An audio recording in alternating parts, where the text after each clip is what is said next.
Dear viewers, আজ আমরা একটি একাডেমিক রিলেটেড ভিডিও তোমাদের মধ্যে শেয়ার করব।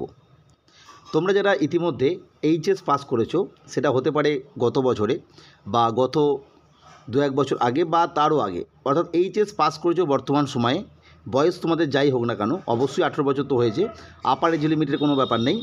এবং যারা হয়তো অন্য কোনো সাবজেক্টে রেগুলার ইউনিভার্সিটি থেকে কি ওপেন কোনো ইউনিভার্সিটি থেকে ইতিমধ্যে কোনো সাবজেক্টে অনার্স করেছো বা পাস কোর্সে পড়াশোনা করেছো, তারা পুনরায় কোনো একটি সাবজেক্টে নতুন করে বা প্রথমবারের জন্য অনার্স করতে চাইছো, তাদের জন্য নেতাজি সুভাষ ওপেন ইউনিভার্সিটি নতুন একটি সুযোগ এনে দিল। আমরা যদি লক্ষ্য করি তাহলে দেখব 31শে জুলাই 2025 নেতাজি সুভাষ ওপেন ইউনিভার্সিটি 2025 এই সেশনের জন্য ইউজি অ্যাডমিশন অর্থাৎ গ্র্যাজুয়েশনের ভর্তির জন্য 4 বছরের কোর্স শুরু করে এবং তার জন্য ফর্ম এন্ট্রি শুরু করেছিল। যে ফর্ম এন্ট্রিটা শুরু হয়েছিল 1 আগস্ট থেকে এবং যেটা চলার কথা ছিল 30 আগস্ট 2025, 30শে আগস্ট পর্যন্ত। বর্তমান সময়ে নেতাজি সুভাষ ওপেন ইউনিভার্সিটি ছাত্রদের কথা মাথায় রেখে পুনরায় এই ডেটটাকে বাড়িয়ে দিয়েছে। শুধুমাত্র এক্সাম ফর্ম ফিল আপের ডেট বাড়িয়েছে এরকমটা নয়, তার সাথে সাথে এনরোলমেন্ট সার্টিফিকেট যে ডাউনলোড করার সময়সীমা সেটাও বাড়িয়েছে। আমরা যদি দেখি তাহলে দেখব, আমি পূর্বে বললাম 30শে আগস্ট পর্যন্ত এই ডেটটা ছিল। বর্তমান সময়ে এই অনলাইন এন্ট্রি, অনলাইন অ্যাপ্লিকেশনের জন্য ডেটটা করে দেওয়া হয়েছে 18/9/2025 অর্থাৎ 18ই সেপ্টেম্বর পর্যন্ত। এবং একই রকমভাবে ডকুমেন্ট আপলোড করার সময় দিয়ে দেওয়া হয়েছে 20/9 পর্যন্ত। এবং অনলাইন ফিস সাবমিশন করতে পারবে 23 তারিখ পর্যন্ত। এবং যদি কোনোভাবে অ্যাপ্লিকেশনটাকে ফেরত পাঠানো হয়, রিজেক্ট করানো হয়, সেক্ষেত্রে সেটা পুনরায় এডিট করে পুনরায় সাবমিট করার ডেট দেওয়া হয়েছে 21 তারিখ পর্যন্ত।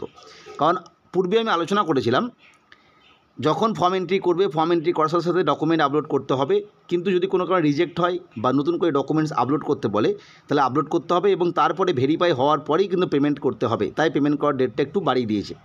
এবং ইম্পর্টেন্ট বিষয়, যারা অনলাইনে বাদ দিয়ে অফলাইনে ফিস জমা দেবে, তাদের ক্ষেত্রেও কিন্তু ডেটটা করা হয়েছে 23 তারিখ পর্যন্ত। আর আমি একটু আগে যেটা বললাম যে প্রভিশনাল এনরোলমেন্ট সার্টিফিকেট যেটা ডাউনলোড করতে হবে এনএসইউ ওয়েবসাইট থেকে, নেতাজি সুভাষ ওপেন ইউনিভার্সিটির ওয়েবসাইট থেকে, তার ডেটটা বর্তমান সময়ে মানে আগের অনুযায়ী 12ই সেপ্টেম্বর পর্যন্ত ছিল। যেহেতু অ্যাপ্লিকেশনের ডেটটা এক্সটেন্ড করা হয়েছে, একই রকমভাবে enrolment certificate, provisional enrolment certificate এবং টোকেন অফ এসএলএমস বই নেওয়ার জন্য যে স্লিপ, সেটাও বাড়িয়ে দেওয়া হয়েছে 10/10 পর্যন্ত। ফলে তোমরা যারা আগের ভিডিওটা দেখোনি, কী কী ডকুমেন্টস লাগবে, কত টাকা ফিস লাগবে, 4 বছরের যে পরীক্ষাটা হচ্ছে সেক্ষেত্রে 3 বছর পড়াশোনা করলে কী সমস্যা বা কী উপকার হবে, সেই বিষয়ে ডিটেলসে আমাদের এনএসইউ প্লেলিস্টে আলোচনা করা ভিডিও আপলোড করা আছে। তোমাদের যদি এই বিষয়ে জানার আগ্রহ থাকে তাহলে অবশ্যই সেই প্লেলিস্টে গিয়ে দেখে নিতে পারো। আজকের তথ্য এই পর্যন্তই। যদি ভালো লাগে অবশ্যই চ্যানেলটিকে সাবস্ক্রাইব করে নিও এবং আজকের ভিডিও ভালো লাগলে অবশ্যই লাইক করো। ভিডিওটি দেখার জন্য প্রত্যেককে অসংখ্য ধন্যবাদ।